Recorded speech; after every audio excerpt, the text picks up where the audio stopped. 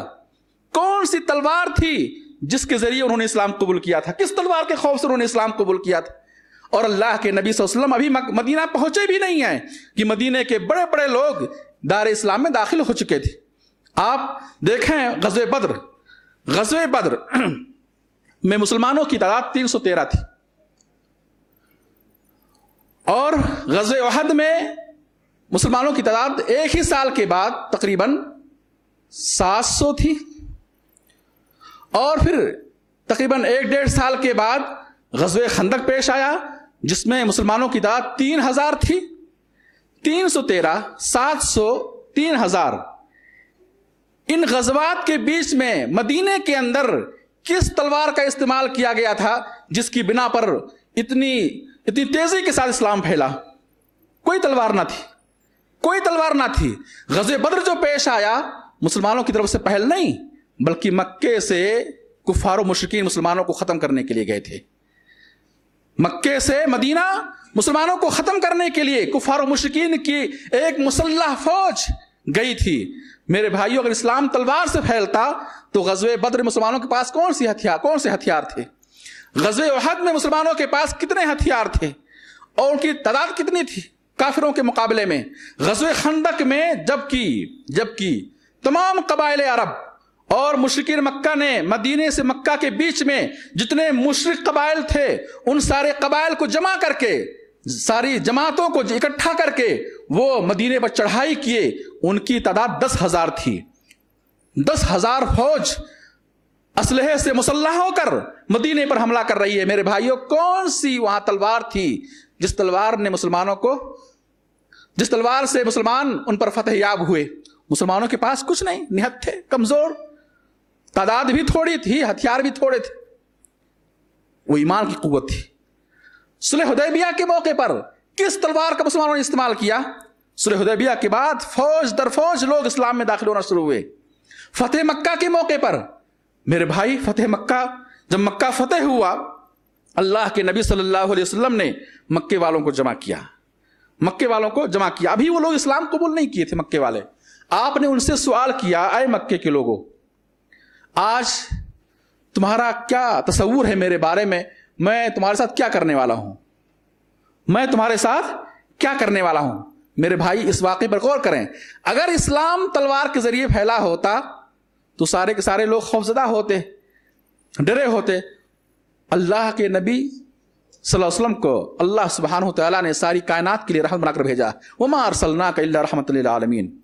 مکے والے آپ کے اچھے اخلاق کو دیکھ چکے تھے، آپ کے اچھے اخلاق کو جان چکے تھے، آپ کی رحم دلی کو جان چکے تھے۔ انہوں نے کہا ہم آپ سے خیر کی امید رکھتے ہیں۔ وہ لوگ جو اللہ کے نبی صلی اللہ علیہ وسلم کے خون کے پیاسے تھے، جنہوں نے آپ کے گھر کا محاصرہ کروایا تھا آپ کو قتل کرنے کے لیے، اور جنہوں نے صحابہ کرام پر طرح طرح کے ظلم و ستم ڈھائے تھے، وہ لوگ موجود تھے جنہوں نے صحابہ کرام کو، اللہ کے نبی صلی اللہ علیہ وسلم کو، صحابہ کرام کو مکہ شہر چھوڑنے پر مجبور کیا تھا۔ وہ لوگ وہاں موجود تھے۔